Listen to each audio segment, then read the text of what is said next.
Hello and welcome to episode 4 of the Dicebreaker podcast. I almost called it the Dungeon Breaker podcast because I've had D&D on the mind. But Dungeon Breaker is a different brand under the Dicebreaker umbrella of puns. I am Matt Jarvis, I'm the editor-in-chief of Dicebreaker, and today I'm joined by 3 of the team. I feel like this is becoming the way I'm just introducing it like a game show, even though it's roughly always fair, the same faces. There's only 6 of us. We are stacked like Hollywood squares, so I guess... It's true. You're going to start like pointing at each other and flashing up like the answer that you think. Yeah, Alex Lolies, come on down. That's a different show, is it? I don't know. Yeah. You can't come on down in Hollywood Squares because you'd have to jump about 12 feet out of the box. I don't know much about Hollywood Squares. Do it, you anyway, cowards. Slowly fall to your death. No, can we be on a show like Hole in the Wall, please? I mean, is that the one where you have to jump? Yeah. Oh, I would Hole in love the to Wall is a beloved character from The Adventures of Sir Peebles and William Wensleydale, actually. No, that was the tavern. Yeah. It's also the door. Should we do the podcast? Yeah, why don't we introduce ourselves before we immediately go off the rails? Michael Wheel and Wheels. How are you Michael doing? Wheel and Wheels, as they Michael call Wheel me and Wheels. on this here podcast. Hello, I'm Wheels. I am one of the video producers here at Dicebreaker.com. That's it. How are you doing? Fizz, the Kenku wizard. I'd just like to leave you guys hanging. I'm good. I've been playing a few board games on the old Tabletop Simulator with a couple of people from home, so I've got a couple of things to talk about, ready to roll. Excellent, but we'll save that for a second. Let's move on to Alex Mian from the editorial team. How are you doing, Alex? Hello, Matt Jarvis. I'm doing mighty fine.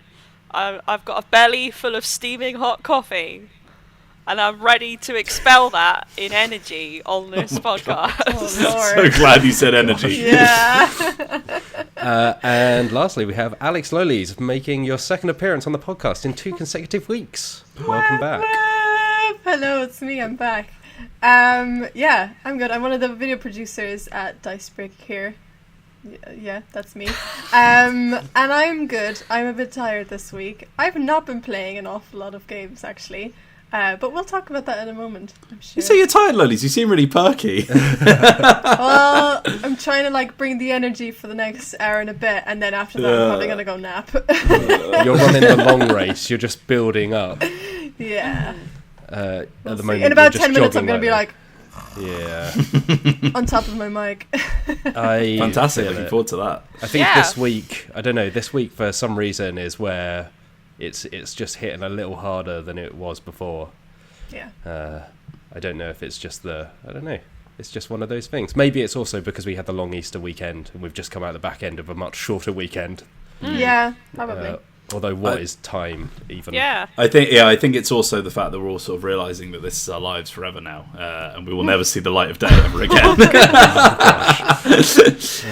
Well, wow. that's a positive note. I was about to say I hope everyone's doing all right out there and staying safe and, finding ways to occupy themselves. But I don't know. You can go for complete dystopian misery if you like. That's Wills. me, Michael Anyway. Dystopian Misery Whelan.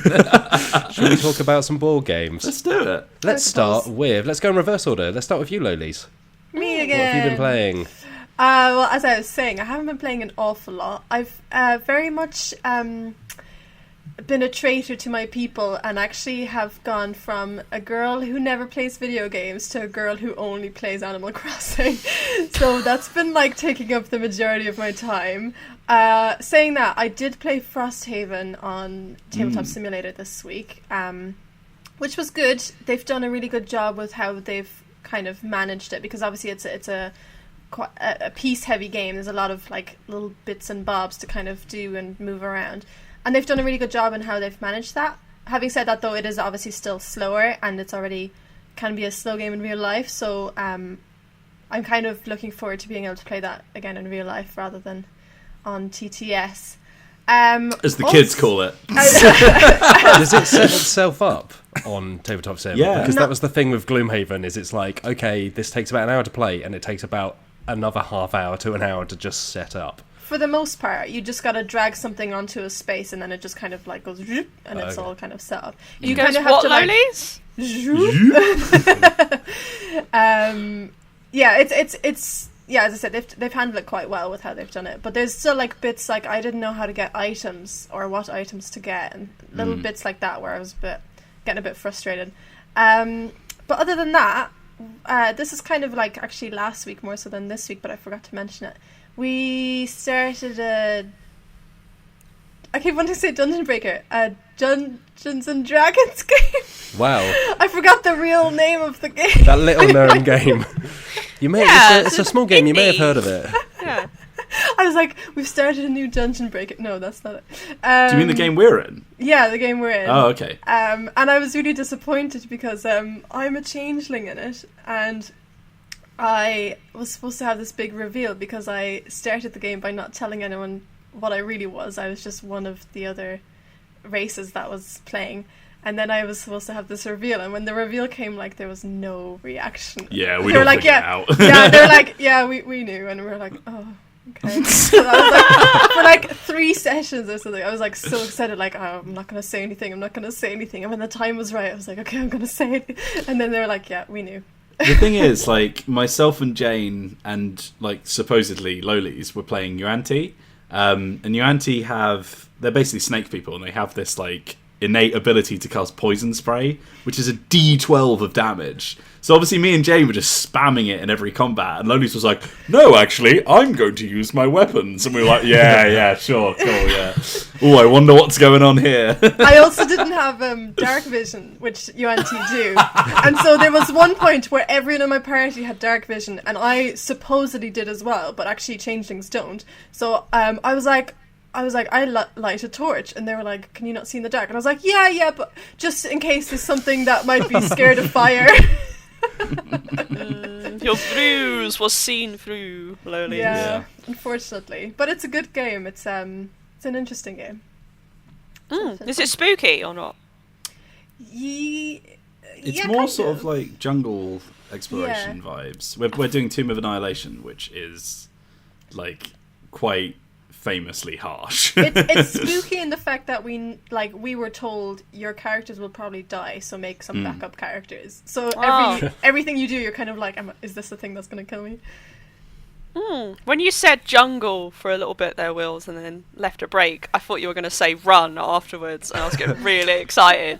Look, I mean, the aesthetics are there for Jungle Run, so... Yeah, it's basically the same thing. We haven't run into any terrifying monkey people yet, but apart from that, I think, it's been fine. Leave Sid and Elvis out of it. Sid and Elvis can be locked away for the rest of time. I don't want anything to do with Sid and Elvis anymore. Beloved childhood characters. No. Speaking of beloved childhood characters, Johnny's not here, so let's talk about Mr. Blobby. No, let's not talk about Mr. Blobby. It's not the Mr. Blobby. It's not the Blobcast. Hey, what's up, gamers? Welcome back to the Blobcast. I want to make this so bad now. Mr. Blobby is perhaps the least relevant thing amongst the kids these days. Like, they don't know what he is, they don't know what he stands for. He is my obsession. You've literally known him for like 2 months, Lola. This makes it sound like you've just started dating. You've only known him for... Can't take this too quickly, okay? Let's move on. Does anyone truly know Enough. Mr. Blobby? Let's move on to Enough Wills. Wills, what have you been playing? Please, anything other than that. I've also been playing a Lolies D&D campaign. It's being run by a guy called Joel, who works on one of the other sort of websites that Gamer Network or Repop have under their wing. But I've been playing as a chaotic evil Yuan-Ti called Suffren Succotash. Oh, God. Yeah. It's what it sounds like. Yeah, he's incredibly dramatic, which is quite fun. But as I said, I've been playing some games with some people back home, and I've also been trying out, I'll talk about this one first since we were just talking about Frosthaven. I've been playing the digital edition of Gloom Haven for a possible upcoming video, because I think it'd be quite fun to do a little Let's Play of it. It's really good, actually. It's still early access, but it's a really, really faithful adaptation from what I've played of Frosthaven and Gloom Haven, which is not very much, to be fair. I don't know if the actual sort of like story content is copied over or if it's got its own little narrative, but it's really cool. From what I know, having done a list on digital board games, and included Gloom Haven on there, essentially it doesn't have the long-running campaign you would find in the tabletop version. It has like scenarios, but that's because it's in early access. So essentially, I think they're planning to eventually add the full-on campaign you would see in like a tabletop version of Gloom Haven. They're just taking their time, I think. It's got like a very cool. it's very pretty. Like it's like considering it's like it runs pretty well on older machines and stuff. Like it's got like a pretty cool visual style to it. With like it reminds me of that tool that's coming out into early access at the moment for D&D with all the sort of like really hyper realistic models that sort of like actually like move around and stuff like that. If anyone has any idea what I'm talking about, I'm sure somebody in chat will know. But yeah, it's like it's quite fun playing it solo because you still play with multiple characters, but you get to see all of their hands at once. So you kind of like program out like the perfect turn kind of thing. Like instead of having the sort of like negotiation that you have around the table of like, oh, I'm going to try and do this early quarter, but I have no idea what you guys are doing.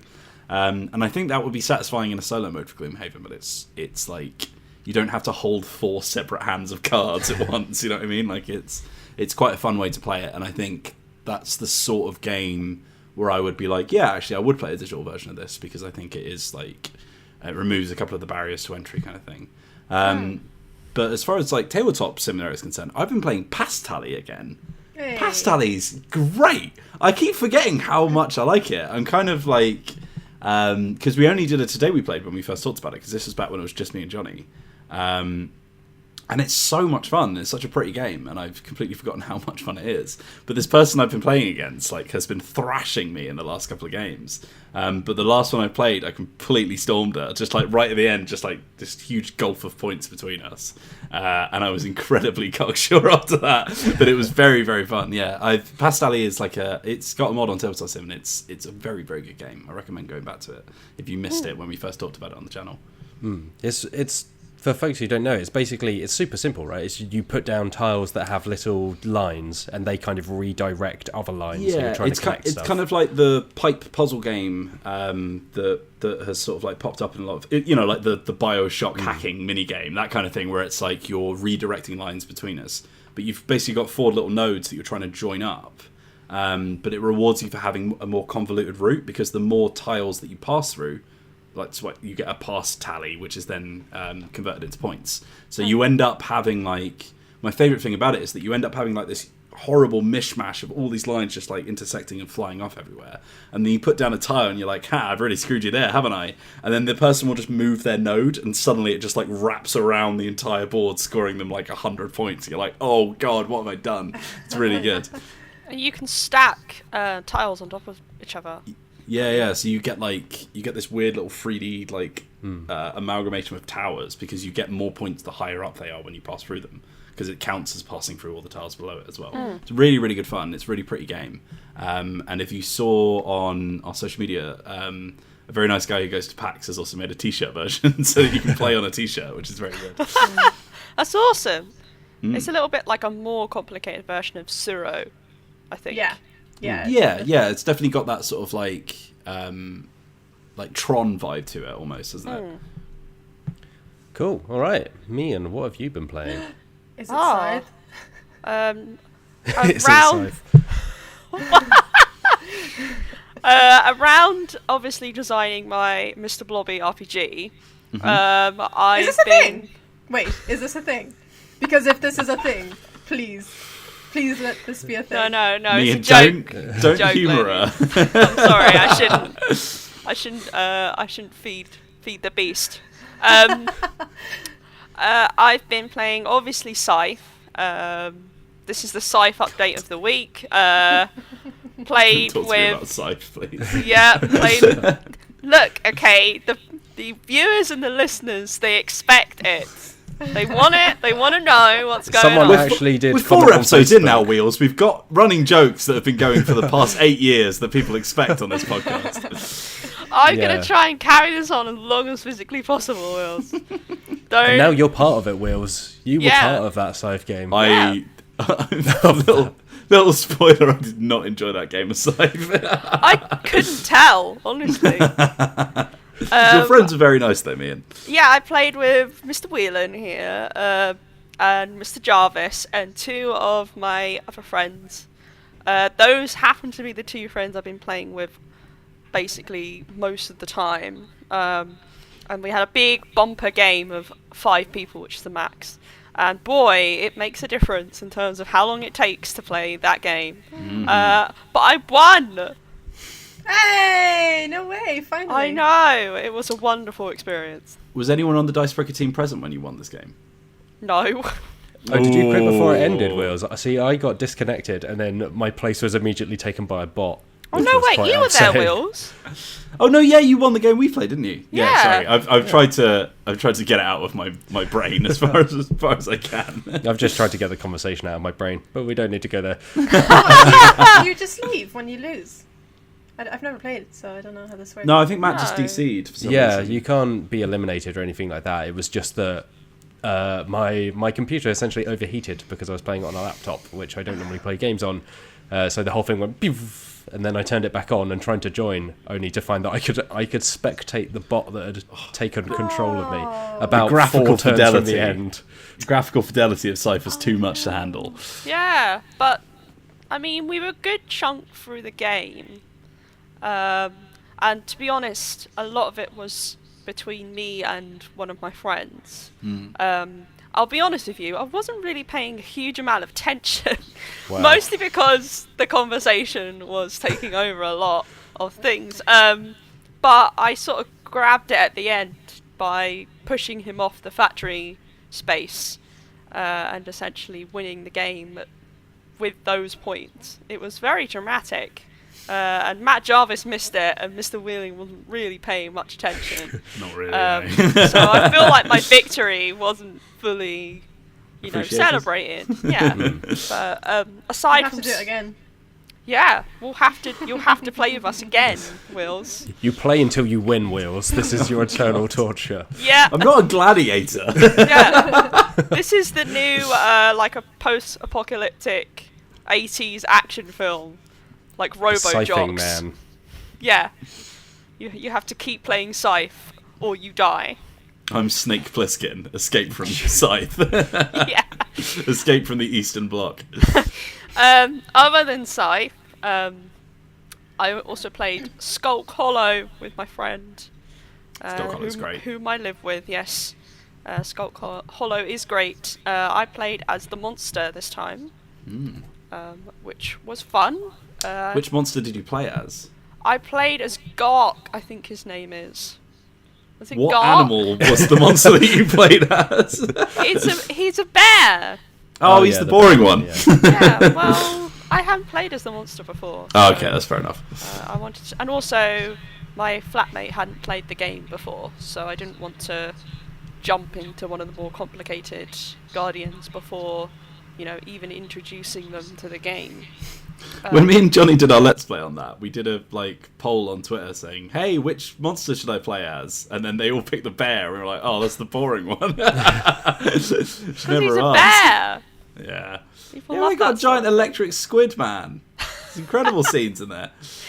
But yeah, that was fun. For people who don't know, I don't think we've explained the full premise of the game, but you play as either a guardian or a clan of fox people who are very adorable. And it's an asymmetric 2-player game. So Check out the video on Dicebreaker. Yeah, watch the video. Head on over to the YouTube channel. It's kind of reminiscent of Shadow of the Colossus because you're climbing up this giant construct that's moving around and smashing you up. And when you're the guardian, you're basically trying to one, stop them, but also achieve your own objective, which will be different depending on what guardian you play. Whereas the Foxen always have the same objective of just kill the guardian. Kill my foxes. Yeah, I haven't played much of it, but I really would like to play more because it seems super cool. And there's a new one coming out, right? Yes. This year or next year? Mole Though I Peak. can't remember what it's called. Mole Peak, that's it, thank you. There you go. Look, my memory banks. It's all about shopping, this one. Yeah. I think it's got bears in it, so the people are going to love that. Oh, great. More bears. Yeah, That's more bears. Apparently what the game needed. Yeah. They're sat there around the business people were sat there around the table, and they're like, okay, what do we do now? What's the next big step? The people, they call for bears. We gotta get more bears in here. I need more bears, stat. So we played that, and I would say I feel like, particularly the Guardian I played as, they only have 2 actions per turn, and that really limits you.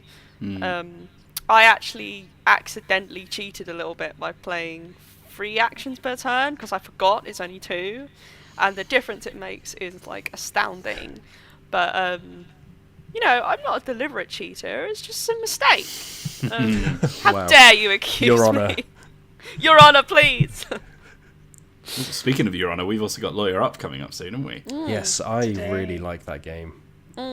And the last thing I played was Escape from the Dark Castle, which we put on appropriately spooky music.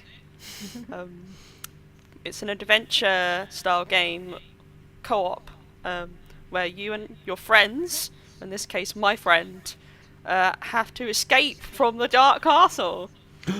Yeah, It's in full the of name. full of that's the big twist. Yeah, full of bad people and monsters, and at one point there's a kitchen and someone's cooking a pie and you can steal the pie. Well, okay. Yeah, but if you get caught, then the cook attacks you. I feel like that's a very minor aspect of the game that Alex Meehan would definitely have honed in on and just been like, oh, this is great. But because we were playing it 2-player, it was really hard. Like, the game is, I would say, I think even though you can play it 2-player, the game is very much balanced for more than 2 players. But it was a laugh. We had fun. You get to read out the spooky text and create a scary atmosphere. Is your castle just haunted by Victorian children, given your past Pie chefs. past RPG characters?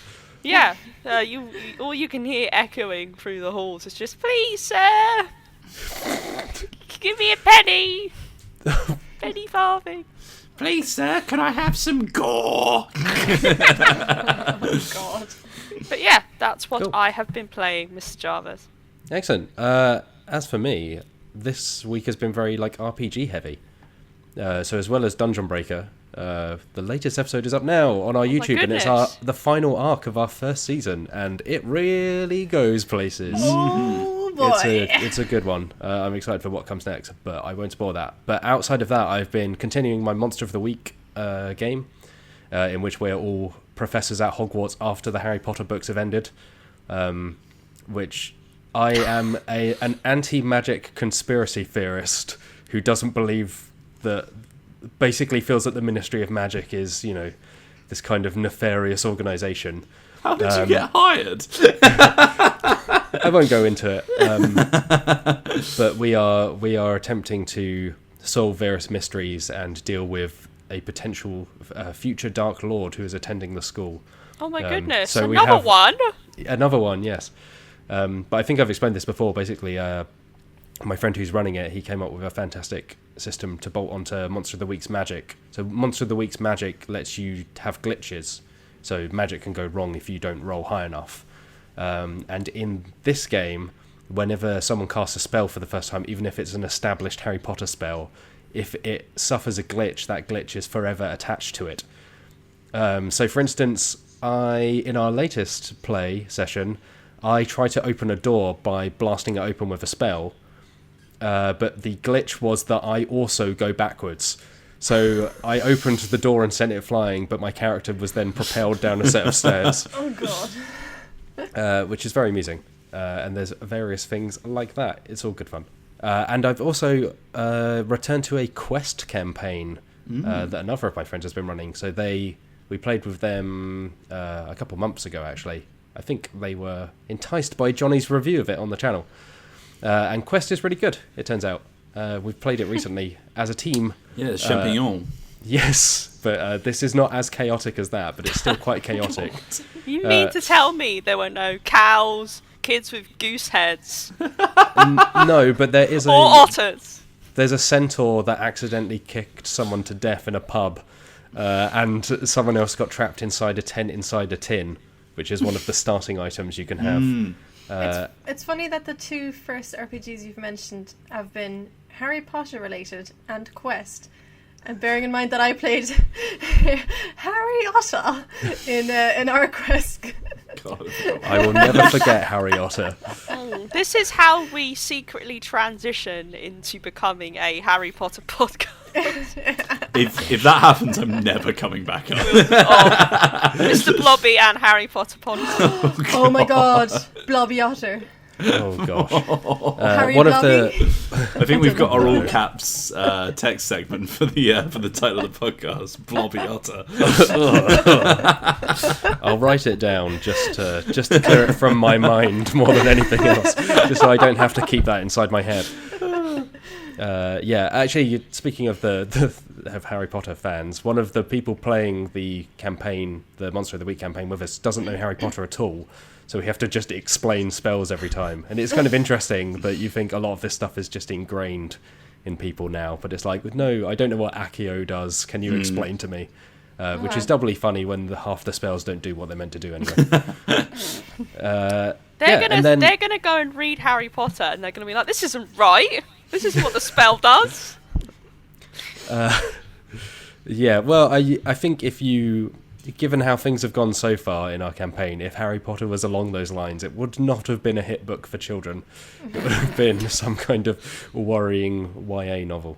But I've also been playing more Diplomacy, which Johnny and I chatted about last week, and I continue to be at odds with most of Europe, and anyone that might follow me on Twitter may have noticed that things took a turn because I mentioned some details in last week's podcast, and then Russia broke character. They've been sending me messages in Russian, but they sent me a message that just said, "Hi Matthew Jarvis, you said too much on your podcast," which is like a really weird meta turn for it all to take. Yeah, but Matt, now you know that. Now you can start pretending that you're doing things on this podcast, and then he'll think that you're doing these things, but it's you actually all go away. ruse. Yeah. I'm enjoying it massively either way. It's very good fun. And actually, by the time you listen to this, Johnny will have put up a piece on the website about his experience playing Diplomacy via Backstabber.com, which is the website, because some folks were asking last week. It's a free website where you can play it and you can send messages between each other, and it's very good. I like that last week when Johnny was talking about it, he referred to it as like similar to Grindr just because of the missing E in the name. It's very similar to Grindr. Don't confuse the two. Oh god. Yeah, don't use it for that. I'd recommend, especially if you're doing it with work colleagues. Hot local warlords are in your area. I mean, that's essentially how my game with Russia opened. Is Russia was opened with like hot pics from Russia. I don't know. Matt Jarvis. It was very weird. Shocked. Are you sure you're playing Diplomacy? And now they're sending messages from Russia in Russian, signing them off from the Tsar. So, Are you receiving it's really something. romantic gifts from Russia? I haven't received anything from Russia other than Threats. Yeah. So, yes. Anyway, Diplomacy is really great. It continues to be really great. I really want to play. It sounds great. Let's organise a team game. It will be horrific and wonderful. I'm not going to come out of this well. I'll tell you that now. I'm quite a sensitive person, not a bad loser necessarily, but like I can sometimes take things personally. So I'm going to have to really work at creating an entirely separate persona who can absorb all the betrayals and all the terrible things that happen to them. I feel like creating an entirely separate persona is part of your job description at this point, to be fair. Yeah. This is true. But they're all connected to my heart in some way. You're going to have just like a Tim the Goblin-esque ruler of Austria. He's just like, oh goodness, I'm being attacked. My people. I think if I play a Tim the Goblin style leader, they would probably last about like 2 turns before being betrayed and destroyed. I need to channel my inner like Greasy fingers. Yeah, my inner greasy fingers. Yeah. Austria regrets to report that the body of ruler Tim the Goblin has been found strung from the presidential offices. Matt, do not say those words. Oh my God, We're going to have a riot on our hands. Quick, do the news before we lose all of our audience. All right, let's move on to news. Gosh. Yeah, so actually there's been quite a lot of news this week. Some interesting stuff, kind of. So we've had the leak of Pandemic Hot Zone, because Zedman Games, who makes Pandemic, originally said that they had delayed announcements of Pandemic games due to the actual pandemic going on. But this kind of snuck out, and we actually got some more details from some sources around Zedman who confirmed it as well. So Pandemic Hot Zone North America, as its full title is. Snappy. Yeah, it's basically it's a shorter, smaller version of Pandemic. So it plays in about half an hour. Takes place just in North America, as the name suggests, rather than the whole world. But other than that, it's kind of, at least from what we know, it's basically Pandemic. It's kind of similar to the Ticket to Ride London and New York that they Is put it called out. Hot Zone because it's shorter, quicker? Yeah, I guess so. Yeah. Okay. Yeah, presumably it's that, not anything else. It's because America's full of so many hotties, so they're like, well, let's just call it the hot zone. There are hotties in your area. Yeah. It sounded like they were making that game. My new website, Hutzn, where it's just HTZNE. It's like Grindr because it's missing it. Exactly. Yeah. It's missing the vowels. But yeah, so they've announced that. I don't think there's a release date on it yet, from at least as far as we know. But it was originally planned to be announced earlier this year, and then due to, again, the whole COVID-19 situation, they've delayed the announcement. So at the moment, it's not been publicly announced, but it is a real thing, and it's coming at some point, potentially later this year. And we also have, Mian, you broke the story today, in fact, on Wednesday when we are recording this. Yeah, so I'll let you take news. over for this. Breaking news! Yeah, we On the spot reporter, Alex Mian. We're getting a report from downtown. Back to you in the studio, Matt. You're just hovering in a chopper over Phil Walker Harding's house. It's our eyes in the skies, Alex Meehan. He's still designing a game he's been there for 2 years. I'm supposed to be a helicopter, in case that's not Oh, clear. I'm pretty good at helicopters, hold on. I promise I will never go in a helicopter and hover around Phil Walker Harding's house. You have to do it during the report, though, Wills. What, constantly? Yeah, the people really enjoy that. It provides like a audio like What we need is more Foley. We're missing Foley. Someone get some watermelons and just chop them up. I really liked Meehan being completely shocked by her own words. Audio. Ah! No, it immerses the listeners and the viewers. Wow, in this world we're creating. The budget for Dicebreaker's really gone up. They're Yeah. left just flying around in a helicopter. Oh, if we could get a helicopter, imagine what I could do with it. Anyway, This news story. yeah. So the news story is there is a new board game coming from Phil Walker Harding, who, if people don't know, is the designer for Sushi Go, Barron Park, also known as the board game with the greatest artwork ever made, and he did Imhotep as well. And he told me about Monolith. The name of the game was actually revealed to us by Eric Lang, who is the designer for Blood Rage and Rising Sun and the upcoming Ankh. But I reached out to good old Phil, and he told me some details about the game. So it's essentially he described it as being like Tetris, where you have to stack different shaped blocks on top of each other to create a structure, which is meant to be like a monument within the game, based on certain prophecies that you can play during it that kind of say, oh, if you build this shape, then you get this many points. And yeah, there's no release date for it, as far as we know. Lang was very much like, we don't know when it's coming out. but it sounds quite ambitious on the production side of things. So I think that's why it's been kind of taking its time. But apparently it's been in development for over or around 2 years. So, yeah. Get hyped, I guess. Yeah, that's Monolith with a Y as well. That's how you know it's hot and it's in the hot zone. Yeah, it's quirky, you know? Like, That should be the name of the segment. The hot the zone. hot Hot zone, yeah. The Dicebreaker Hot Zone. Time for the weekly news, or as we like to call it, the Hot Zone. Sponsored by Hot Pockets. The hot zone in your mouth. Oh no! oh, and then oh my God, Wills, you'd have to eat them. Yeah, we can only be And then I can sponsored have by a bang food on with that. the word hot in. Yeah, you can have a bang on it, and then we'll cook them so they're really hot. The And then you have to phrasing in eat this them. whole You section really has should been- introduce the world to Have a Bang on That, the new TV show that you've decided I am having to do, where I eat all kinds of breakfast food items that come in tins. It's what the people want. It's apocalyptic. That's how we're going to be able to get the helicopter. We'll get enough Funded. sponsorships so we can fund I feel the like your ideas are so meandering as well that probably the only link will be that at the start of each show I'll go, ooh, have a bang on that. Yeah.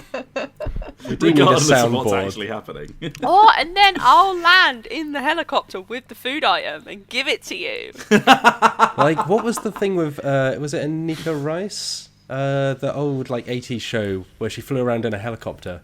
I can't remember now. Someone out there will know it. Are you talking about Go Outside? I was about to say, no, go outside of the spotty biplane. Yeah.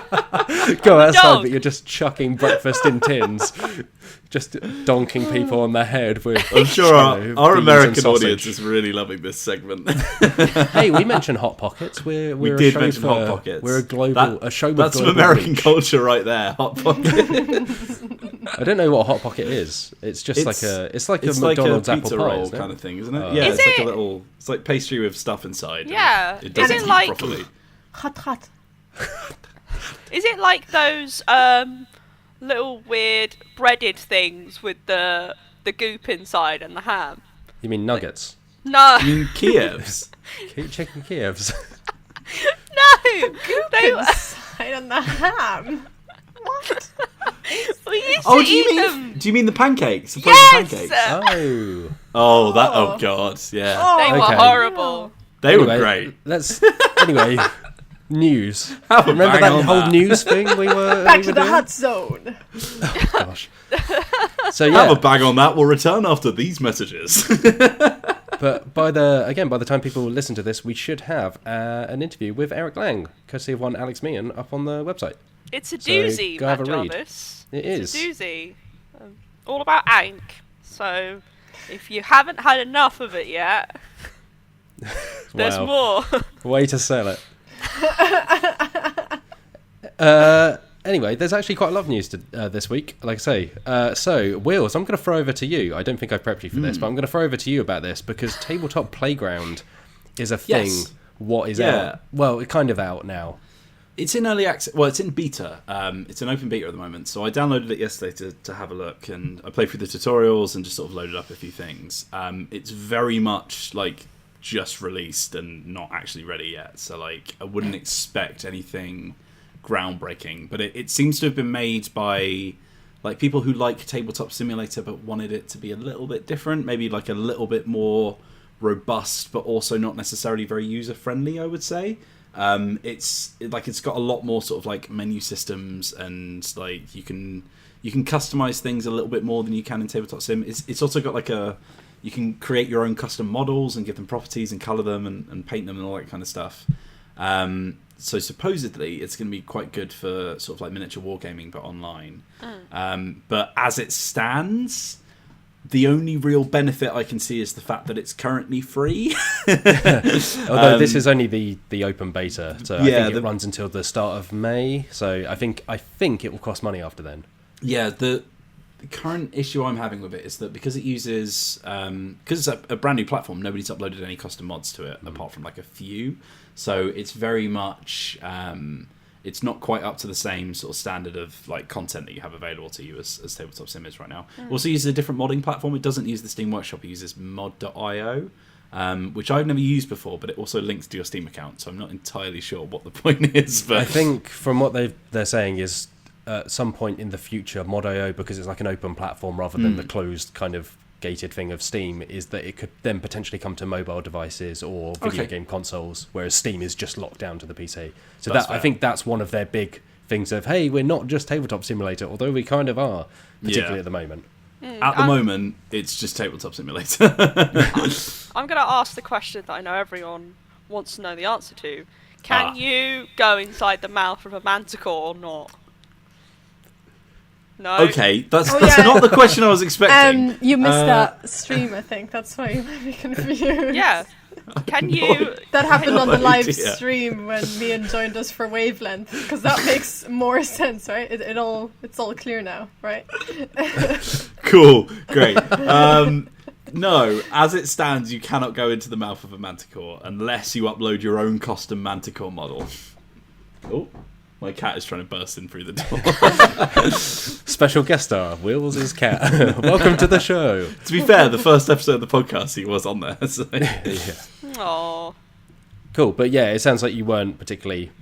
Yeah, there's a few little bits where I was like, oh, okay, that's a cool little change. But it if this was an update to Tabletop Sim, I would be like, yeah, they've added some cool new stuff. But as a whole new platform that I would potentially have to buy again, and then potentially wouldn't have as much options for me to play with, it didn't really excite me very much. Yeah, it'll be interesting to see whether, because I think if people make mods for it, that's when the people will come, right? It's like Tabletop Simulator thrives because you can basically play anything on there. Obviously, there are certain questions around that and whatnot, but the fact of the matter is there's just a lot of stuff for it.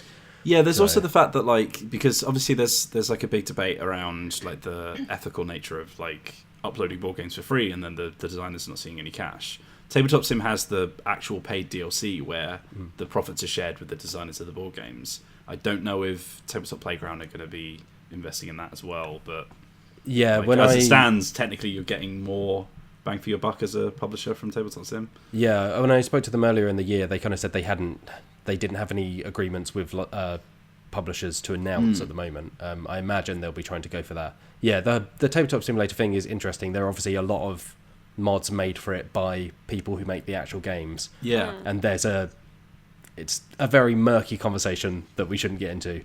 But it's that thing of there's legitimate content on there, but there's also stuff that people, will feel differently about depending on whether they own a game or whether they feel the whole thing is just not suitable or not appropriate. So but the fact of the matter is, part of the reason Tabletop Simulator is so popular is just because there's so much on it. So it's kind of a hard thing to take on, but hey, good luck to him. It might be that in a year or so it's incredible. Moving across to speaking of Harry Potter, actually, it was kind of interesting that this popped up this week. There's an RPG from the makers of Kids on Bikes and Teens in Space called Kids on Brooms, which is essentially, for all intents and purposes, it's Harry Potter as a tabletop RPG. But it's also designed by the designer of Icarus, which was my game of the year last year. Yes, so Spencer Stark, thank you, is joining, I think, John Gilmore? Yeah, Jonathan Gilmore and Doug Lewandowski, who made Kids on Bikes and Teens in Space. Spencer's joined them to make this. And it seems, so from what I understand of Kids on Bikes, I haven't played a whole bunch of it, it's extremely light. It's, I think you roll one die for combat, that kind of a thing. And this is very much in that vein. It's 100 pages long, but I think most of it is flavour. From what I know from Kids on Bikes is you have so your stat line is instead of a number, you have a die assigned to each stat, and then you'll have a difficulty value. So say that you're trying to achieve a generic level 8 difficulty thing. If you have a high stat in sort of brawn or something like that, you might be rolling a d20, but if you're really bad at it, you could go all the way down to a d4, which means that it would technically be really difficult for you to achieve most things with that. But then you also pick, instead of a character class, you pick a trope, So like, because it's kids on bikes, you're like, oh, I'm the nerdy kid, or I'm like the bully who's turned nice, or whatever. And then that will sort of like differentiate like the kind of relationships that you have with the other players, and then also like how you build your stats and how you play through the game. Cool. Yeah, and this seems to take that gameplay system and basically apply it to a school of magic. Yeah, which very I think is pretty cool, and Yeah. I think we're planning to have a look at it to hopefully do a let's play once the review copies are sent out. So look forward to that on the channel, hopefully. Yeah, but it's very much like, hey, you have an owl, or you can ride brooms, or you cast spells, and you can explore secrets. It knows what it's going for. Yeah, But again, it's cool to see something coming out, because there hasn't really been, well, there's never been a proper Harry Potter tabletop RPG, and I feel like if there is, it won't be very good. no, and yeah, good on them for going for something different. Very briefly, Mian, you wrote this story, Keyforge, its latest set. Yeah, Mass Mutation, which was announced last year, I think, or earlier this year. Yeah, it might have been the end of last year, or the start of this. Yes, the next expansion for unique deck game, Keyforge, was originally planned to go out in May, I think, but it's been pushed back to July for obvious reasons. But the publisher, Fantasy Flight, have released basically 4 free to download and print decks that feature the new Mass Mutation cards. So they've replaced one of the previous houses with one of the first houses they launched with, called Sanctum, I think. Sanctum, yeah. They're like paladins, basically. Yeah. And for those people who may not know, Keyforge is a 2-player card game where the decks are randomly generated, which basically means that rather than buying boosters or anything like that, you just buy full-on decks, and every single deck is unique. And it's a really fun game. Wheels and I like it very much. So does Mr. Jarvis. Have you played it, Lolies, or...? Never played it. No, I Yes, never you get have. invited. Yes, you have played it. Don't give me Have that. I?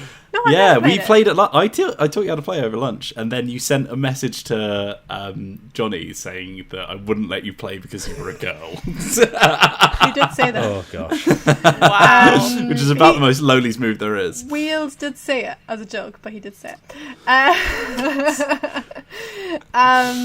Well, there you go. It was so unmemorable to me. Wow. Wow. I really like Keyforge. Yeah.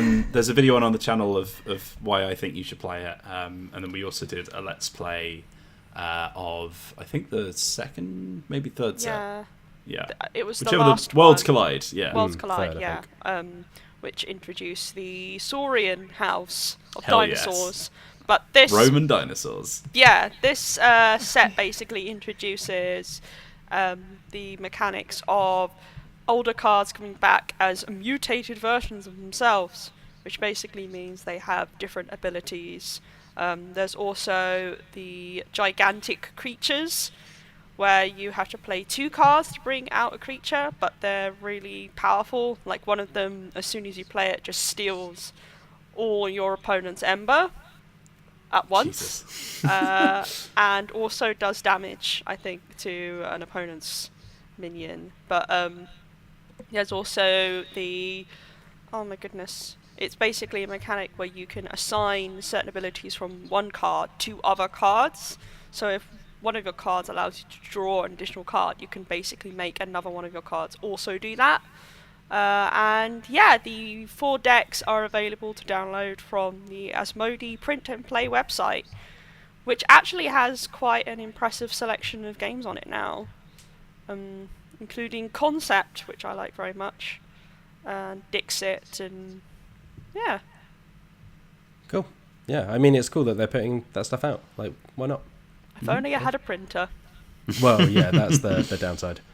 And as a very last little news story here, Twilight Imperium. Johnny's not on as probably the biggest Twilight Imperium fan on the team. Probs. Yeah. But it's quite a short story. Basically, Twilight Imperium, the big old sci-fi board game from Fantasy Flight, is being turned into books, a series of books.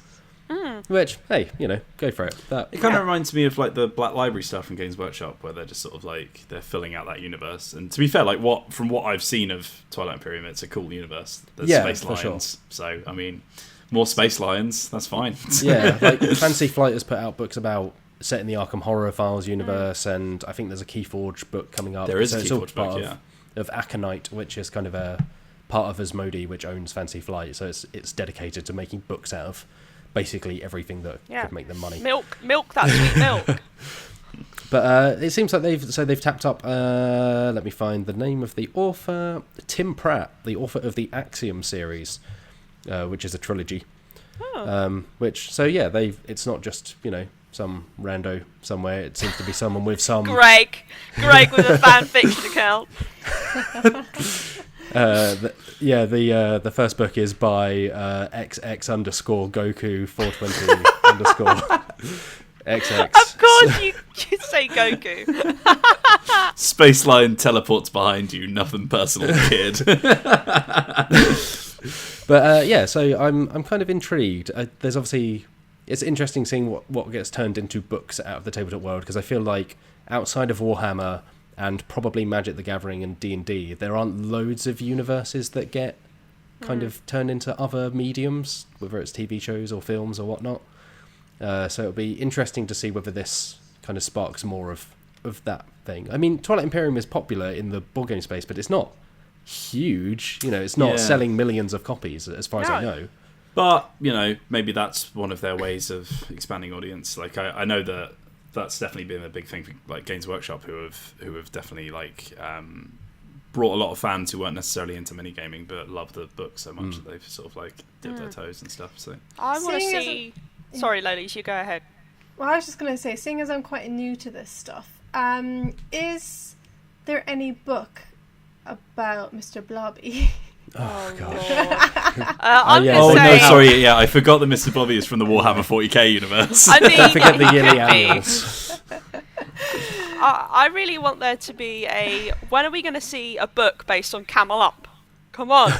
I want a mystery novel set in the Camel Up universe where one of the camels has gone missing or something, and I'll take that from you, Mian. I'll raise you one. How about that same idea, but it's the next in the series of the Knives Out films? Yeah! Can you imagine a crossover between Knives Out and Camels Up? There's a camel, and in the camel is a hole. Why is it running backwards? I watched that recently, and it's so good, by the way. It slaps, mate. It slaps. It also reminds me of Daniel Craig's accent reminds me of Andy from The Office when he's talking about how to do a Savannah accent. It's just like molasses ripping out your mouth. So good. But there we go. Yeah, that was news. That was news. There's a couple of Kickstarters. I'll just kind of rip through them very quickly. There's the Wolfenstein board game based on the video games. I think there were some rumblings about the publisher maybe being a little on the shifty side, not having the best track record. Let's say, on the shifty side. Let's Matt, can I talk about the email you sent me about the Wolfenstein board game, please? Yeah, sure. Okay, yeah. Oh yeah. So we got a prototype copy of the Wolfenstein board game in the office, which is obviously a bit difficult to do anything with now that we're self-quarantined. But I got a panicked email from Matt Jarvis saying, "Wheels, can you just check that we have the Nazi deck, please?" Oh god! Wow, what a thing! There's no easy way around it when 90% of that game is Nazis. So that's up. I mean, I don't think we got a chance to play it before we went into lockdown because it arrived. I think actually it may have arrived even while we were in lockdown, and most of us are not based in Brighton. So we haven't actually checked it out ourselves, but it's up if you want to go and have a look at it. There's also Final Girl, which is an interesting one. Alex Meehan, you wrote a little story about this. Why, I did, Mr. Jarvis. Reporting to you from the newsroom. From the helicopter. From the imaginary helicopter. Final Girl is a horror board game that's solo, which is not something we see hugely often. But it sounds really interesting. It's from the guys who made... Oh my goodness. What's that other solo game they made? Hostage Negotiator. Hostage Negotiator, which it's so Final Girl is based off the same system as Hostage Negotiator, which is also a solo board game. But it's essentially a game where you play as a final girl in a horror film. So that classic trope of, the heroine, like Friday the 13th, etc. And it has 3 different kind of environments. So there's like a campsite, and there's a spooky carnival, and a haunted house. And each of the environments has like a villain built kind of for that environment. So there's like a slasher killer and a ghost and things like that.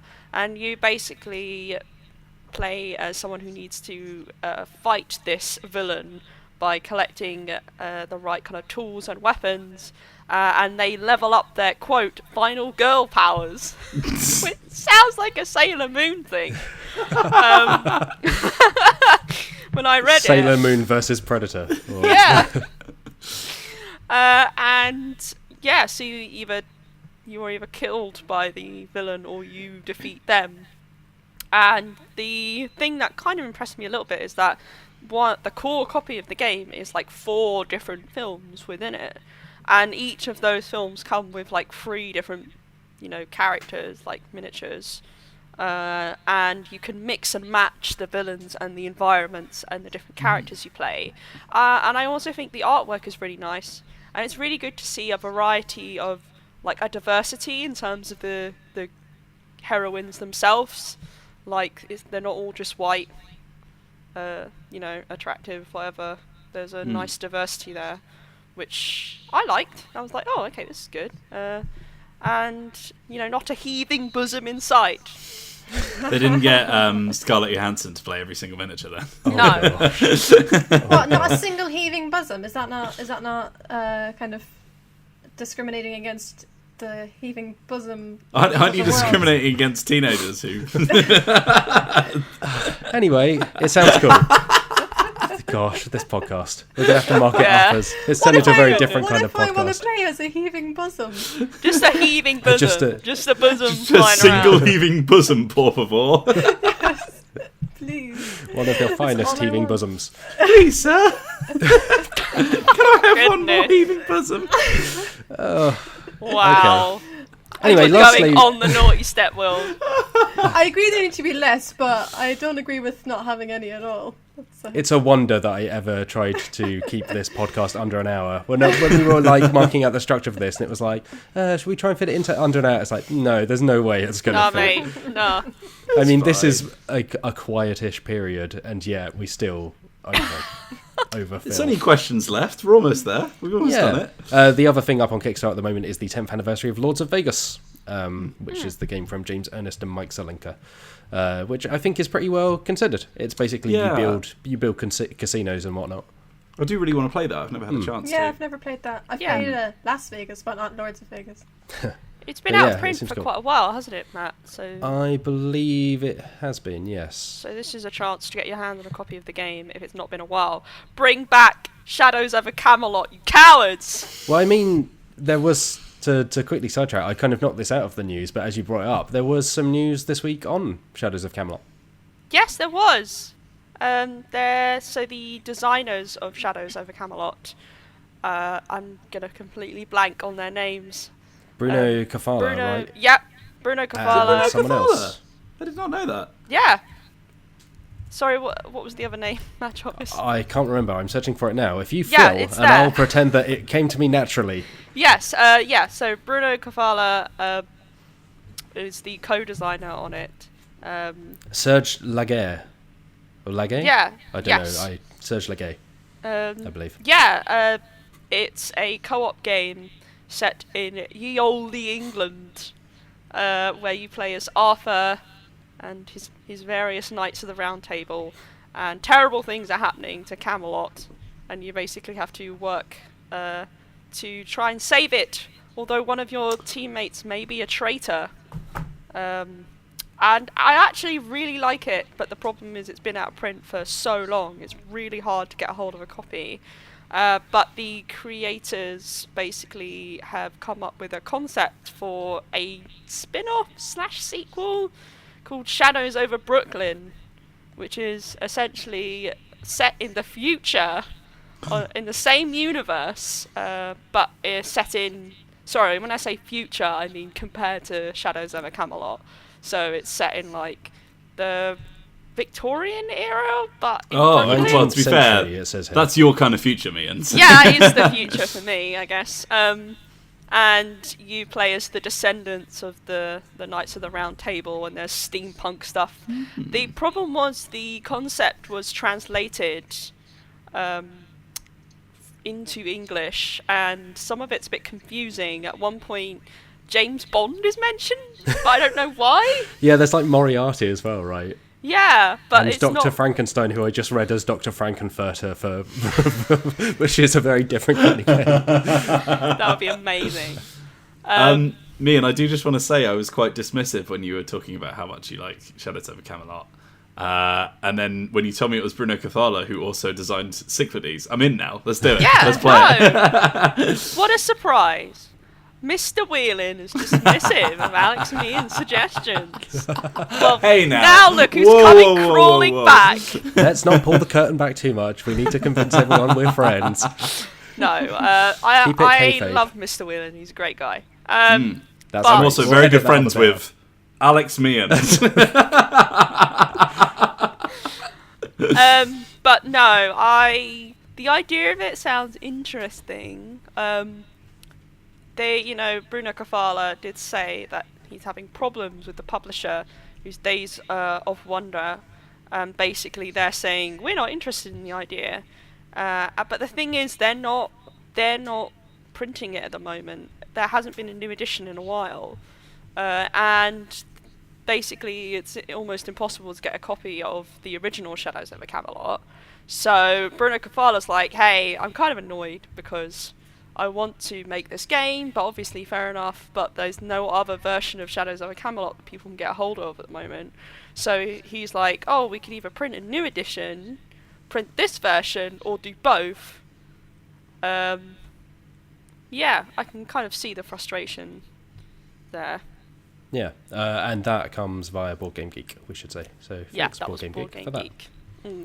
All right, shall we move on to emails? Yes. By which I mean, let's move on to emails, because I'm the host and I'm in control. I don't know why I'm asking you lot. Assuming direct control. Morbos comes Pulling out. back the curtain, yeah. Morbos, no, Morbos is like this. You have to host the emails in the voice of Morbos. Hi all, scum. Fools. This one comes from a Mr. Gloombringer. Oh god, we're getting too meta. A few troubles. Okay, Alex Lolies, would you like to read this one at the top from The One Who Dares, which is all they've signed their email as? Can I do the next one? Because I don't have them ready. I was not. Sure. I can do this one if you want to yeah. put it up. Sorry. Okay. Hi all, I will be DMing for a group of friends soon, and we're all in couples who have children ranging from 1 to 8 years old, so inevitably one or more of the party will have to step away from play and potentially not make it back for the remainder of the session. I'm planning on discussing with the group to see how they would like to handle it, but do you have tips on how to keep your player involved when they manage to return, e.g. have a canon where characters could be teleported out of play randomly by the big bad, then have the player describe what happened to them when gone, how they got back, and give them a bonus like earning extra knowledge about the campaign and give the other players time to catch them up in character. Kindest regards, The One Who Dares. I cut that email down, so thank you for the longer email. It was very nice, but we just cut it down a bit. I would say that I've got a fair amount of experience of this, not because any of my friends have kids, just because they're incredibly unreliable. But essentially, I tend to sort of sway more towards... I know there's a system that does this specifically, but having sort of like a group that doesn't necessarily have to be with each other like constantly. There is a system that I'm blanking on the name of, where you kind of play like a mercenary group, and then whoever plays that session are just the people who like accepted the job kind of thing. So you don't necessarily have to have your players like set off with each other and then never leave each other's side. Like if you've got like a kind of setting that works a bit better for people dipping in and out, then that will really be helpful. Yeah, I think in general, I think we may have covered this on a past podcast, but I think, for me at least, I think particularly when you're playing with friends, like it's fine to just... I don't think you need to go out of your way to explain why they're not there, especially if they're just nipping away for 5 minutes in the middle of a session. You know, just chat with somebody else about what they're doing, and then they can just slide back in. I think sometimes it can make it almost more kind of work and... points awkward to be like, oh, they've stepped away, we need to do something with them. Whereas if you just kind of let them fade into the background for a little bit, like when someone takes kind of control for a couple of minutes to describe what their character's doing, you know, and someone else is just kind of frozen in the background somewhere, I think that's perfectly fine, you know, because otherwise you then have to try and find a way to reintroduce them at some point. Or I think you're totally right when it's a complete session like that. For small stepaways, I would just generally, you know, just flow around it. I don't think, because otherwise you'll spend some of that session just having to be like, oh, they're back in the canon. Oh, they've reappeared again. Oh, they've stepped away again. And you're back in the canon. Yeah. I think you should be a little bit more fair to yourself in the fact that like when we do D&D sessions, we have to kind of have explainers if someone's absent, because we're almost making like a mini TV show. Whereas like if you're just playing with friends, like it's fine. Don't worry about it if someone's just not there for a bit, because no one's recording this in the annals of history. Like it doesn't have to be sort of explained away every single aspect of it. If you like to have that kind of thing explained away, then I'm sure there are sort of cool narrative hooks like you mentioned with like the big bad just teleporting people away and stuff like that. But yeah, it's up to you. Maybe make like the entire story arc for the RPG to just be like, there is this guy and he's kind of annoying and he keeps randomly teleporting people, and then like there you go, you've got a reason. His just name prankster, is, just a little bit of jokester. Yeah, exactly. His name is Gerald, and he's he just kind of likes to mess with people, and in the end you've got to go and confront Gerald to stop him from doing that, because it's really messing things up. Naughty Gerald. Yeah, bad Gerald. I mean, in combat you can have like freezing spells or something like that if you really want to, but yeah. All right, should we move on to the next one? Lolies, would you like to read this one from Amy Louise, which we got via Twitter? Sure. Amy Louise says, I love board games with narrative depth and more complex mechanics, Elder Sign, Arkham Horror, but my partner finds them hard to pick up and prefers quicker games like Sushi Go, Manticore. Any happy mediums we could play together, or tips on teaching games? So I feel like the latter half of this, Lolies, you're the perfect person, right? Because you used to be a literal board game guru. I did. Oh my lord. Well, yeah. I mean, I just totally put you on the spot there. Not really great answering this question. Go. When I used to work as a board game guru, because the thing is, like, nowadays I myself don't play like terribly complex games. A lot of the time anyway, and if I do, it's usually somebody else will teach me. I much prefer for somebody to kind of walk me through it and like kind of go it like as we do it, than to have to read a rule book or watch a video, especially if there's like a lot of rules. What I would say in terms of teaching games like is to kind of just hold their hand for the first couple of turns or whatever it may take for them to kind of just get the basics, or like depending on the game. Then they can't run away, right? Sorry? Because then they can't run away, right? If you physically grasp them. Also, what I often would do, or I still do if I teach games, is, especially if there's a lot of rules, is to not teach everything all at the same time at once, if you can get away with that. If there's stuff that you can kind of bring in later points that are not necessarily like hugely important for the start of the game, to kind of like feed things in as you go. It just means that you're not like having information overload right at the beginning. So like when I know Quacks is not a very heavy game, but as an example, when I teach Quacks, it's like for people who don't play a lot of board games, Quacks can be like a lot to kind of pick up when you first teach it. So what I would often do is I would just ignore like the rat tails and like the scoring, for example, and just like teach all the shopping. I would leave the shopping completely out, because that's not important until you get to that bit.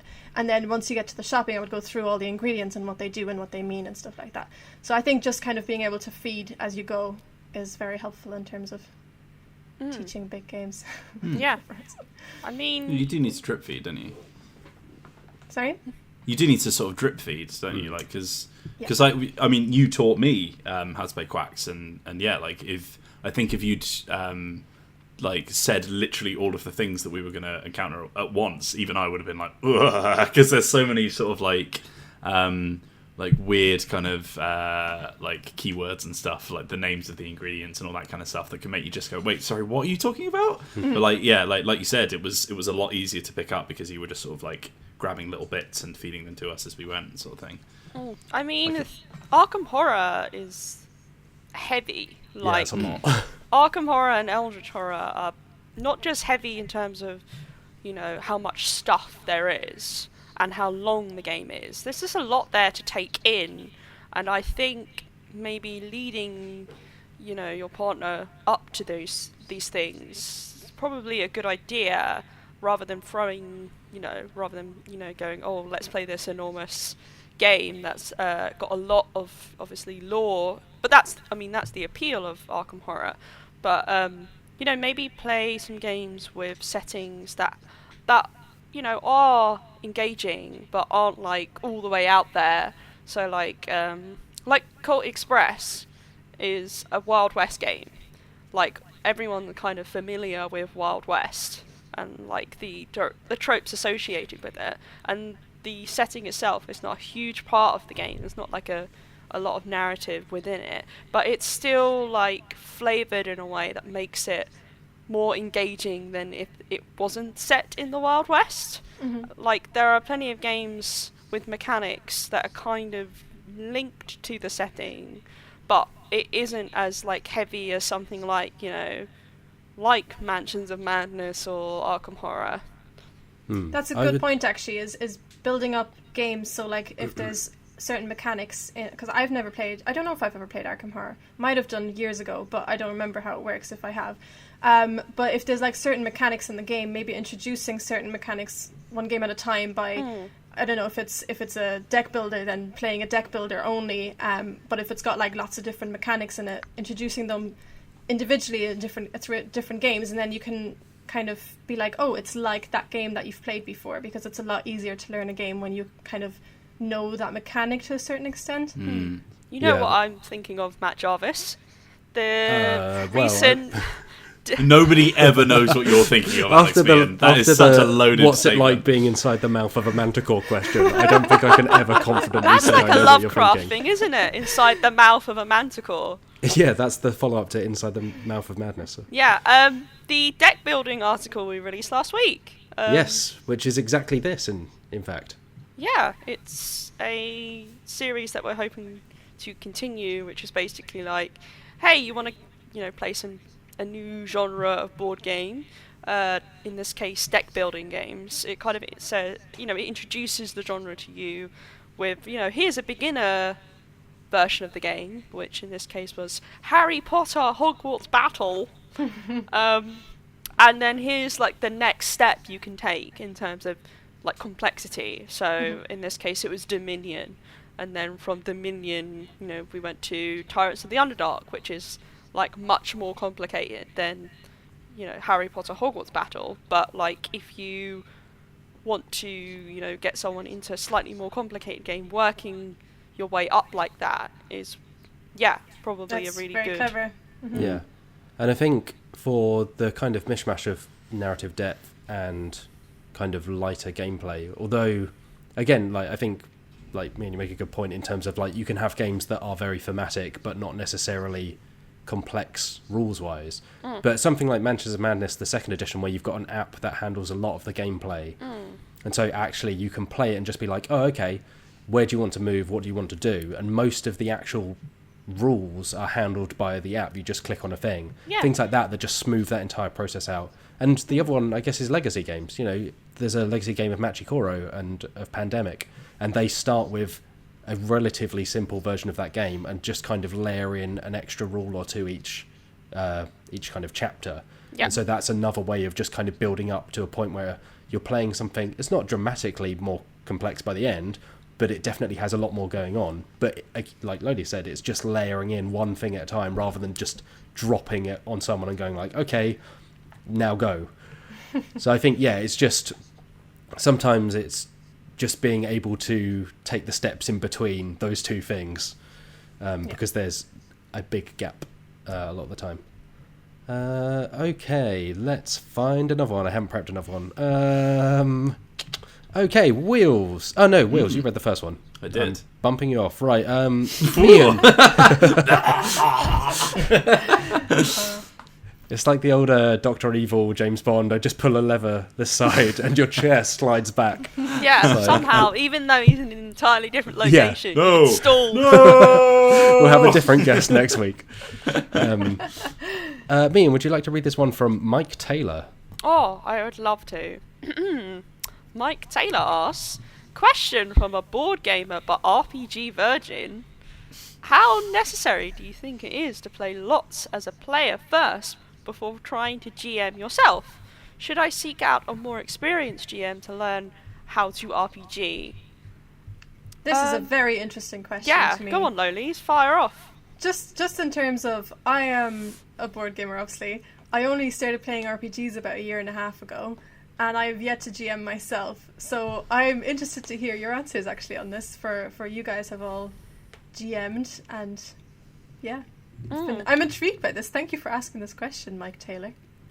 I think for me, it comes down to your group, because if you're all relative newcomers, then you're all kind of learning at the same pace, and someone obviously just has to step up to be GM. But I think because everyone's learning either a new game or role-playing in general, it's fine and it's fine regardless of how much experience you have, to fluff a couple of rules or ignore some of the more complicated bits. Kind of like we were saying with board games, pick out the bits that are interesting to you to get going, and if you find a game that's for you, you'll invest more, but your group will kind of learn it together. I think it is a lot more intimidating if you've got 4 or 5 friends who have been playing D&D for 30 years, and then you're stepping in to try and DM them. But I think if those people, basically, if they're not just complete arses, they'll be forgiving. At the end of the day, again, you're playing for fun. You're not playing as we are on camera to teach people or to try and show off a game accurately necessarily. A lot of the time, if people are forgiving, they will help you along if they know themselves how to play, or they're there ultimately for the fun, or most people should be there for the fun of it. Yeah. So it's okay to just learn as you go. Like, don't feel intimidated by it, because everyone has to start somewhere. Matt Jarvis says, "Don't be an arse." Yeah, essentially. Get that on a t-shirt. Just your face. Don't be an arse underneath. Can I have my peach flag as the picture? Oh, this is from Animal Crossing. We should give context behind this. Something that wasn't mentioned on this podcast at any point. Yeah. Was it not? Oh. No, we were talking about that before we hit record. I would say that, like, I have GM'd for quite a while now, and I had never played before starting to GM. Like, I think with most groups, somebody just has to bite the bullet and just give it a go. And I think it seems daunting. But at the end of the day, it's more about how good you are at sort of telling stories and thinking on your feet than it is your comprehension of the rules. If you're really worried about it, I would suggest picking a simpler rule system, because oftentimes, like, the biggest sort of barrier to someone having a good time when they're playing as the GM is, like, they kind of have to be like the rules lawyer and remind people of how to play, which if they're a bit shaky on the rules themselves, that can be a really daunting position to be in. But if the rules are like a 1-page RPG, then all you need to worry about is making sure that you and your friends are having a good time, and that the story is interesting, and you're pushing that along. And that's the most important skill when it comes to sort of telling a story with your friends. So I would focus on that more than anything.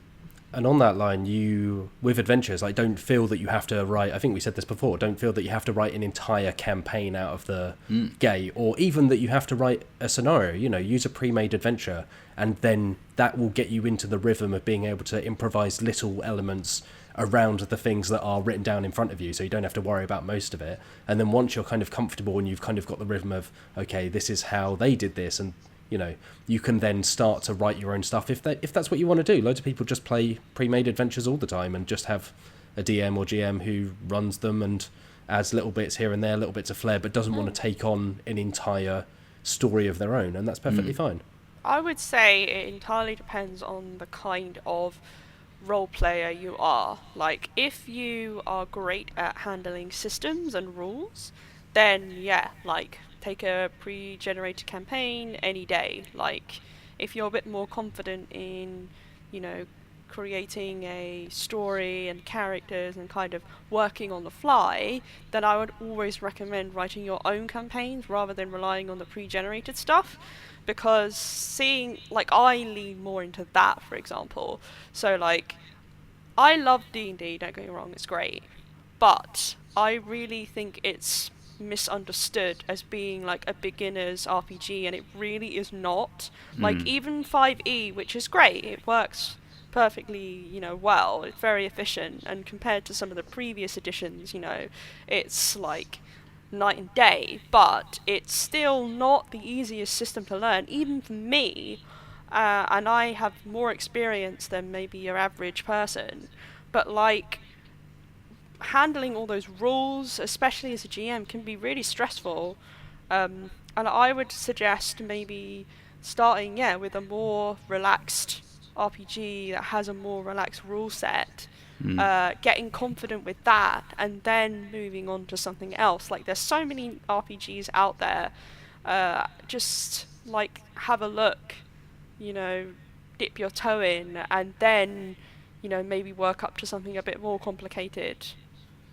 Yeah, I often see people like, because, you know, a lot of the times we'll get tweets to the Dicebreaker account or to our personal account saying, hey, I'm going to do my first D&D session as a GM, and then they show a picture of like the 4 books that they've bought with like the player guide and the monster manual and the D&D guide, and it's like, oh, okay, calm down, because like you're going to spend your whole session like flicking through those and trying to remember what everything works as. Like, in contrast, you could download Lasers and Feelings, which we've played on this channel before with Oxbox. You could download that for free. It's a 1-page PDF. You need 1d6 to play, and you know you're good to go. Like, I would definitely try and focus on the skill of storytelling. What makes a good GM, rather than trying to just dive in at the deep end with 100 different rules. Like, a pre-made scenario could have all kinds of things that you have to learn and be knowledgeable on. Whereas, like, if it's all coming out of your head, you know, like, they can't prove that you don't know what you're talking about. That's my biggest tip. Yeah. Like, if so they can't lie. call you out. There is, You're gonna look at my notes? There's something to that as well. It's like, even with rules, I mean, like, some people are very like pernickety about rules, but half of the time, if a rule is boring or it's just a pain in the bum, I'm just gonna ignore it, basically.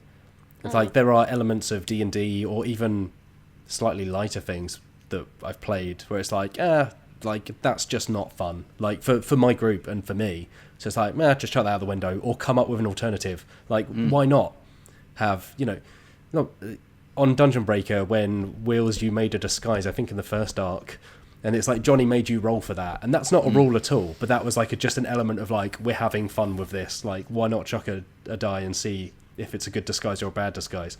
Like, just the main thing is you're there to have fun. So just, you know, add in bits or take away bits as suits you. No one's going to come after you and be like, oh, actually on page 364 you'll find that you should have rolled a d4 instead of a d6. To clarify, that is the exact response that I gave to Johnny. Doesn't say I need to roll for my disguise. Yeah, at the end of the day, I think, like, as we said, if you're not playing with people who are going to, you know, treat it like a bit of a, oh, here comes the noob to run. Like, most of your friends, hopefully, will be the kind of people to be like, it's fine, don't worry about it. Like, even if they know the rules better than you, they're like, a lot of people I know that I play with are willing to cede on things because they think that's the more interesting thing to do. And especially if there's something really complex that a new GM is not really comfortable with, just chuck it out the window. Like, the whole point of RPGs is that it's supposed to be like theatre of the mind. You don't need to rely on big, heavy textbooks to have a good time with them. Cool. All right, I will read one from Ollie P. Johnson, who says, Sagrada has been my go-to solo game. Any other ideal for lockdown games you can recommend? Which I'm kind of taking here as, what board games or games have you enjoyed playing solo? Because obviously there's quite a few people out there at the moment who are, you know, quarantining by themselves, but that doesn't mean that you can't play board games. So we have a video on this, right? Which we put up for Valentine's Day, but it's very appropriate now, and I will pull out the one that I contributed for that video, which is Ganz Schön Clever and Doppelt so Clever. because I have Or played... damn, that's clever, as absolutely nobody is calling it. I don't know why that line is always like glued to my head. It might have been because of the amount of times I watched you say it, to be fair. Nobody calls it That's Pretty Clever. That's Pretty Clever is a terrible name for a game. But Ganz schön clever. I'm sure that if you're German speaking, as Lolies is, like Ganz schön clever is probably... Called. Yeah. Pretty clever, that's the name. But like that, I don't know. It just sounds really awkward in English to me. But I don't speak German, so maybe it's just the same. No, sounds good. But yeah, Ganz schön clever is really, really good. I play most of the solo games on the app, but the app is the game. I think like a lot of roll and writes are really great because you can just play them by yourselves and aim for a high score. There's also the nice thing about roll and writes is because a lot of the time there's no interaction between players. You can just play against a video. So Jamie Stegmaier put out a video of him playing what's now called Rolling Realms, which is a free roll and write he put out. And you can just play against him. You just use the same dice results he rolls to fill in your sheet, and you can see how you stack up against him, which in my case was very poorly. But I think that's the cool thing. And you know, if you're video chatting with friends, you can do the same thing.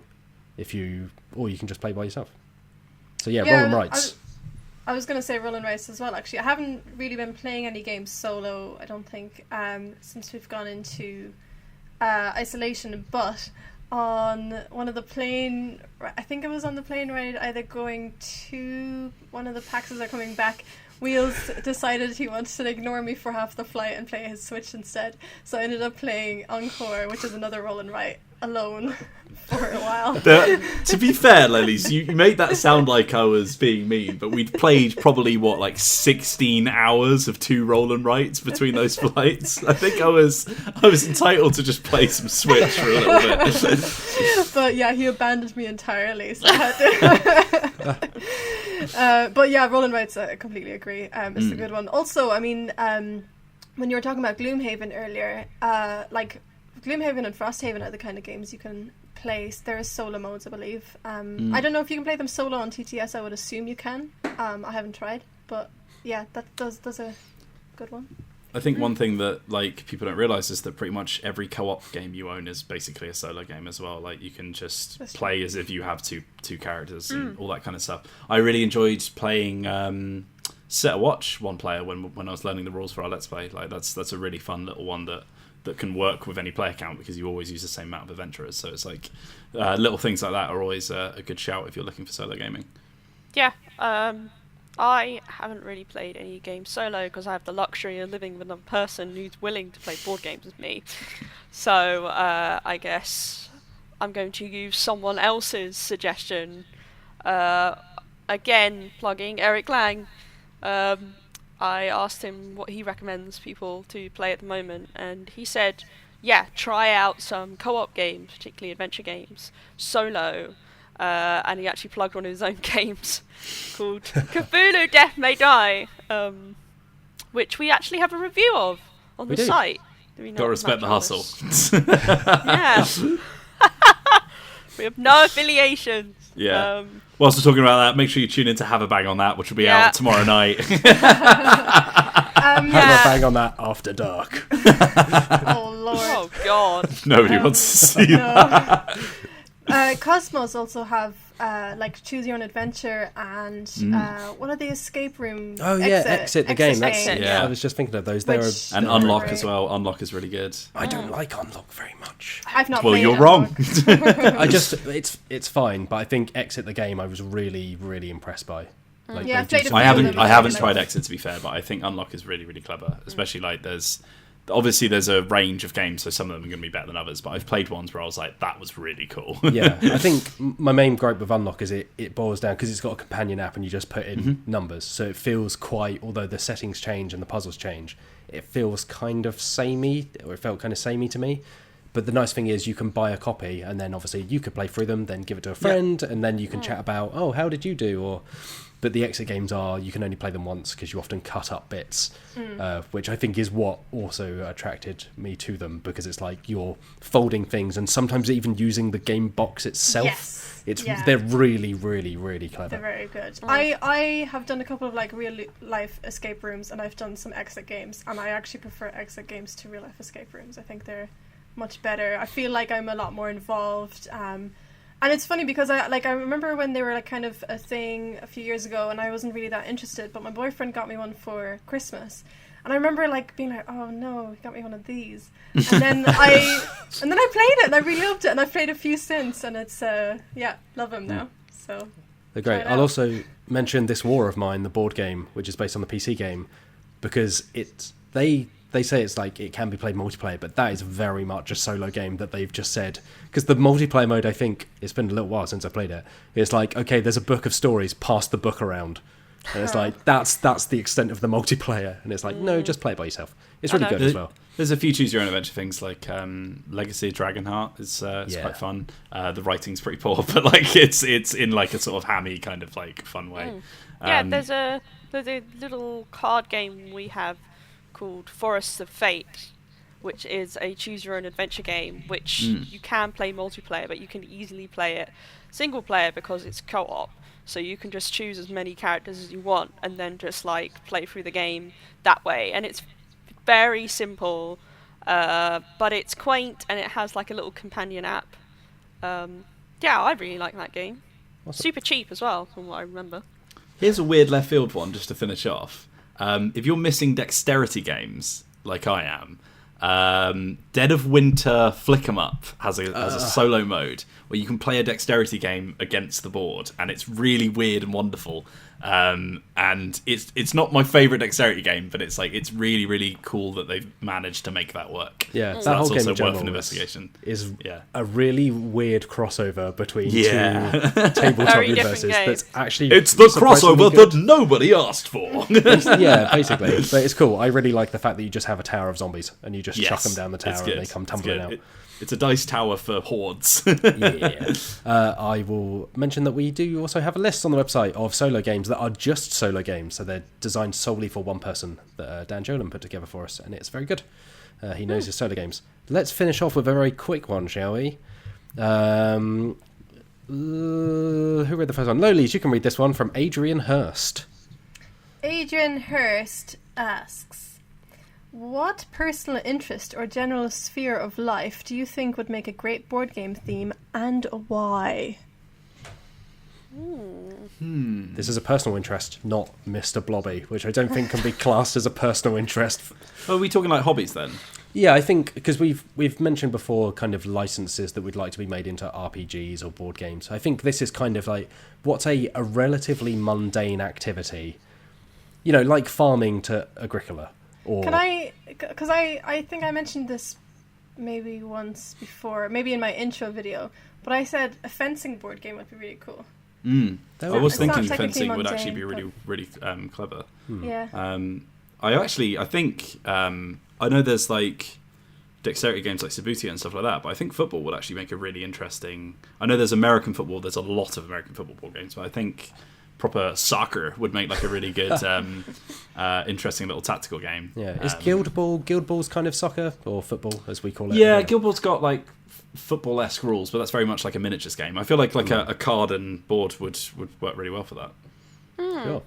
I haven't done enough as I should, but I do a bit of baking in my spare time.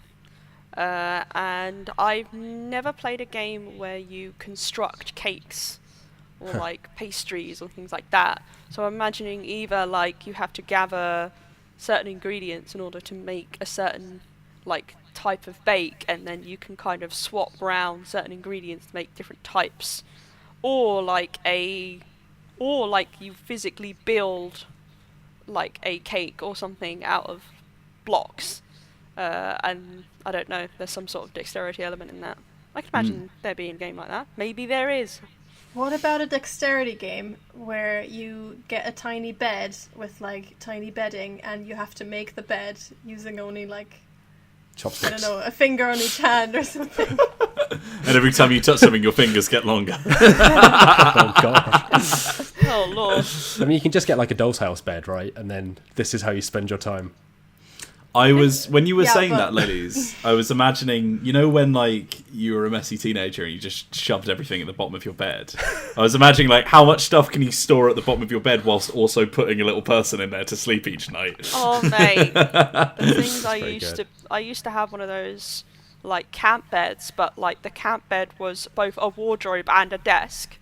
It was like a full-on unit because I lived in such a small room when I was a kid. An absolute unit. Yeah, an absolute Have a unit. bang on that. And like the stuff that I found underneath there when we finally replaced the bed, like there were magazines there that were older than my parents. Like Wow. there were things that had been rotting down there for so long. Yeah, and a Barbie with like silly putty stuck in her hair, and I'd forgotten how that happened. But I think it was in a fit of rage. I have a weird story like that. My brother had this this tractor that he really liked, and when you'd press on the button, it would say like, "Let's get to work" and stuff like that. For some reason, I don't know when or why, but as a child, I crammed a plastic lemon into it, and that lemon never came back out again. We found it one day with just this lemon stuck inside, like, oh yeah. What a cruel child you were, Will. Yeah, that's me. Oh god. I think I've discussed this elsewhere before, but I have always been fascinated by the idea of like a board game based on Bollywood films and the dancing in Bollywood films, because I guess kind of like fencing actually, there's like a call and response or like a back and forth between two halves, where it's like traditionally like the male love interest and the female love interest have different groups of friends and family that dance and kind of exchange that way. And so I've always really liked the idea of like an asymmetric game where you are dancing in a Bollywood film and you're trying to either get together, maybe like Fog of Love style, you either get together at the end or you decide you're not for each other. But I'd love that. And the other thing is I would like a game where you craft lyrics to hip-hop songs. Kind of like the old party game where you write one line, turn it over, and the next person writes a line. I think there like is Mad a Libs. game like that. There's a thing on Jackbox. No. the robots I think, one. No, I think there's an actual board game. I remember when I was at Essen maybe 2 or 3 years ago, the stand next to us was... I didn't get to play, but I know one of my colleagues played, and it was something about where you had to do like rhymes back and forth or something. I don't know, but it sounds very much like that game. Yeah, I feel like it could be a lot to try and just come up with rhymes on the fly and not have it be completely terrible. You'd have to balance it very well, but Would this I'll have game, to find out. I'll have to find out the name of it and send you the link. Yes. would this game be sponsored by the Wu-Tang Clan? potentially. I mean, we didn't do a story on this in the end for reasons that maybe become clear, and the fact that there was other news. But I got a press release about a game released for 420 that's like Stoner Van, but like that was just a whatever. It's from Mondo, I think. But what was even stranger is there was a gameplay video featuring the RZA of the Wu-Tang Clan just playing this game. Yeah, he's got eclectic tastes. Yeah, I suppose you could say that. I mean, like, I'm a big fan of the Wu-Tang, but I didn't expect for a video of RZA playing this card game to arrive in my inbox. But, yeah. It's like the ultimate crossover for you. Now Yeah, all he needs to do is like be wearing like a Dragon Ball Z outfit or something. I mean, there's a long history of anime in hip-hop. Like a lot of anime references. I was listening to a Childish Gambino track the other day, and he referenced, I think, Bardock. And I was like, oh, right, yep, sure. Anyway. I'm blank. Yeah, you've lost us, mate. Let's crack on. That feels like the time to bring this podcast to an end, just as all the audience tune out. Forever. But what have we got coming up on the video side, video team, or 2/3 of the video team, as you'll now be known? Well, when this was recorded, so by the time this comes out, Lawyer Up will have come out, which is a 2-player game by the same guys who made Watergate. Is it? Was it Watergate? Set a watch. No, it's Set a Watch. Yeah, Mike. Set a Watch. Right. So that'll be out. That'll be interesting. We played that on TTS, and we had Judge Nana looking over us. So that's a thing. We'll also have gone live with Ellen from Outside Extra, and we'll have played... What are we playing again? We're going to play Burgle Bros. It's one of my favourite co-op games. It's amazing. It's really good. It's so good. Then we've of course got Dungeon Breaker coming out tomorrow. It'll be the second episode of this arc. Tune in, and if you haven't seen the first episode or any of the previous episodes, I would recommend going back and watching some of those. Otherwise this will be a bit confusing. And what else? What's coming out on Sunday? A list, I think.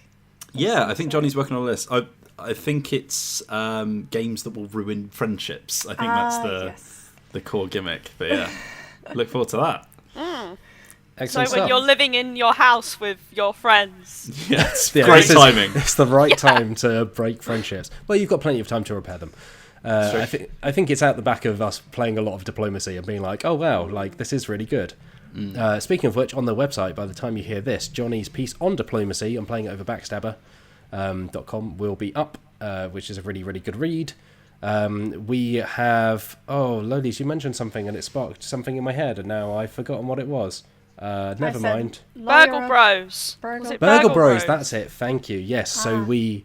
last week, in fact, so it's already up, but we had a preview of Burgle Bros 2 with Tim excited about Fowles, that. the designer, and it sounds really cool. It sounds similar to the first, but with some really neat little ideas. He's kind of said it's partially inspired by legacy games, partially inspired by Left 4 Dead, and partially inspired, there's like Ocean's 11 in there, there's something else that I've now forgotten, but it's kind of pulling in all these influences.